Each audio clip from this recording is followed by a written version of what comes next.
Yung gaban mo. Yung gaban na yata eh. Ewan ko. Wala makita eh. Ayun! Sinong gaban na? Puta na! Ayun nga! O sige! Ila! Ay puta! Puta! At talas! Madadala. Ayun oh, ito oh. So, ayun, naka-video pa naman.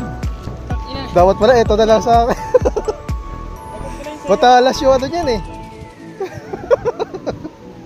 Dito nga guys, nakapanghinayang talaga dahil hindi namin nailand yung eel.